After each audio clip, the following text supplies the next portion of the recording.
¿Cómo es que leemos y escribimos? Por Dana Salazar, Carolina Silvani, Alejandra Balcero y Evelyn Díaz. Neuropsicología de la educación.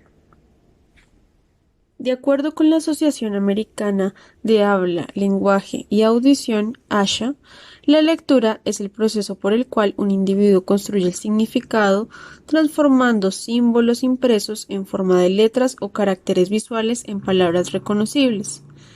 Esta lectura tiene tres componentes fundamentales que serán descritos a continuación. En primer lugar, con relación al reconocimiento de palabras, encontramos dos procesos fundamentales. El primero de ellos es la decodificación fonológica. La decodificación fonológica hace referencia a la capacidad de transformar cadenas de letras en los componentes fonológicos de una palabra hablada. Y la identificación de palabras se refiere al reconocimiento visual automático de una palabra y su significado. La fluidez de lectura es la capacidad de reconocer y leer palabras dentro de un texto con precisión, utilizando la entonación, el ritmo y la velocidad apropiados. La fluidez de lectura se ve afectada por la automaticidad de lectura, que es la capacidad de leer una lista de palabras en serie y con precisión dentro de un tiempo específico. La fluidez de lectura combina la decodificación rápida y la identificación de palabras a primera vista. Por último, la comprensión de lectura es la capacidad de comprender el significado del texto escrito. La comprensión incluye el conocimiento del vocabulario, el uso de estructuras morfológicas de las palabras escritas para extraer el significado de las palabras, el uso de pistas para descomprimir la sintaxis compleja y la comprensión de diferentes estructuras discursivas. Por ejemplo, si nos encontramos frente a un texto de ficción o frente a un texto expositivo. La comprensión requiere habilidades de funciones ejecutivas, como la capacidad de utilizar conocimientos previos y hacer inferencias y predicciones, así como también la capacidad de controlar la comprensión de lectura y monitorearla. La escritura es el proceso de comunicar ideas utilizando símbolos impresos en forma de letras o caracteres visuales que forman palabras. Las palabras se formulan en oraciones. Estas oraciones se organizan en párrafos más grandes y a menudo en diferentes géneros discursivos, como el narrativo, el expositivo, el persuasivo, el poético, etc. La escritura incluye, por una parte, el proceso de escritura, que es la capacidad de planificar, organizar, redactar, revisar y editar el texto escrito. También se refiere a la capacidad de abordar las necesidades específicas de la audiencia y transmitir el propósito del texto, por ejemplo, un texto argumentativo. Por otra parte, frente al producto escrito, que se refiere a ese producto final de ese proceso de escritura, puede describirse en términos de los siguientes componentes. A nivel de palabra, la selección de palabras, ortografía, relacionadas con el componente morfológico. A nivel de oración, la sintaxis y la complejidad, el contenido. A nivel de texto, la estructura organizativa, la coherencia y la cohesión. En las convenciones de escritura, el uso de mayúsculas y de signos de puntuación. En las funciones comunicativas, que pueden ser informar, convencer, persuadir, argumentar. En la estructura organizativa, a nivel cronológico, secuencial, de comparación y de contraste. Y relacionados con la eficacia para satisfacer las necesidades de información de la audiencia a la que se va a dirigir el texto. Ahora bien, ¿cuáles son los procesos neuropsicológicos implicados en la lectura y la escritura? El primero de ellos es la percepción visual, que se refiere a la capacidad de reconocer y distinguir los símbolos escritos como letras y palabras. Es fundamental en la lectura y la escritura. Implica el procesamiento visual de la información y su integración con otros procesos cognitivos. La memoria verbal a corto plazo. Permite retener y manipular información lingüística a medida que se procesa. Específicamente implica la retención y el recuerdo de palabras, frases, listas de palabras y otros elementos verbales. Es fundamental en diversas actividades como el aprendizaje de vocabulario, la comprensión de instrucciones orales, la lectura y la escritura. En cuanto al procesamiento léxico, encontramos que es el reconocimiento y acceso rápido a las palabras almacenadas en el vocabulario mental.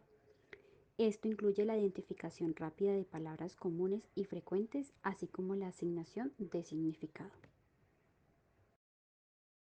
El procesamiento sintáctico y gramatical hace referencia a la capacidad de comprender y aplicar las reglas gramaticales y sintácticas del lenguaje. Ayuda a construir frases y textos gramaticalmente correctos durante la escritura y a comprender la estructura de las oraciones mientras se lee. El procesamiento semántico involucra el significado de las palabras y cómo se relacionan entre ellas, en esencial para la comprensión de lo que se lee, para seleccionar las palabras adecuadas dentro de la escritura, en esencia para hacer procesos de síntesis. ¿Qué es el procesamiento fonológico?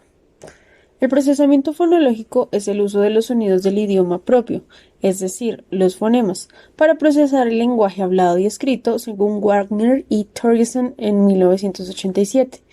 La amplia categoría de procesamiento fonológico incluye la conciencia fonológica, la memoria de trabajo fonológica y la recuperación fonológica. Estos tres componentes del procesamiento fonológico son importantes para la producción del habla, así como para el desarrollo de las habilidades lingüísticas habladas y escritas. La conciencia fonológica es la habilidad que permite acceder a la estructura de la lengua oral y ser consciente de los segmentos fonológicos de las palabras. Es una habilidad necesaria para el aprendizaje de la lengua escrita, según Gutiérrez y Díez en el 2018. La conciencia fonológica es el conocimiento de la estructura del sonido de un idioma y la capacidad de analizar y manipular conscientemente esa estructura a través de una variedad de tareas como la segmentación y combinación de los sonidos del habla en la palabra, el inicio de la rima, la sílaba y los niveles fonéticos. La memoria de trabajo fonológica consiste en almacenar información de fonemas en una memoria temporal a corto plazo. Esta información fonémica queda fácilmente disponible para su manipulación durante las tareas de conciencia fonológica. La repetición de pseudopalabras, repetir cirulo, es un ejemplo de una tarea de memoria de trabajo fonológico. La recuperación fonológica es la capacidad de recordar que los fonemas asociados con grafemas específicos, que pueden evaluarse mediante tareas de denominación rápida, por ejemplo, la denominación rápida de letras y números, es la capacidad de recordar los sonidos del habla en el propio idioma y también es parte integral de la conciencia fonológica. A continuación, se presentarán algunas actividades de conciencia fonológica, discriminación e integración visual. Es importante recordar que estas actividades pueden adaptarse según la edad y el nivel de habilidad del niño. Recordar que la práctica regular y gradual es importante para fortalecer la conciencia fonológica. Además, es fundamental hacer que las actividades sean divertidas y motivadoras para mantener el interés y la participación del niño. Segmentación de palabras. Pedir al niño que escuche una palabra y luego la divida en sílabas o en sonidos individuales. Por ejemplo, si se dice mariposa, el niño debe decir ma-ri-po-sa o identificar los sonidos m, a, r, i, p, o, s, a. Juego de rimas. Presentar una serie de palabras y pedir al niño que identifique si riman o no. Por ejemplo, se puede decir lata y pata y preguntar si riman. Luego, se puede continuar con otras palabras como gallo y tallo. Manipulación de sonidos. Pedir al niño que cambie un sonido específico en una palabra para formar una nueva palabra. Por ejemplo, si se dice mesa, el niño puede cambiar el sonido por p para formar pesa. Eliminación o adición de sonidos. Decirle al niño una palabra y pedirle que elimine un sonido específico y diga qué palabra queda. Por ejemplo, si se dice papel y se elimina el sonido inicial p, el niño dirá apel. Luego se puede pedir que agregue un sonido a una palabra, como agregar el sonido n al final de Roma, para formar román. Conteo de sílabas. Pedir al niño que cuente el número de sílabas en una palabra. Por ejemplo, en la palabra mariquita hay 4 sílabas. Mariquita. Muchas gracias.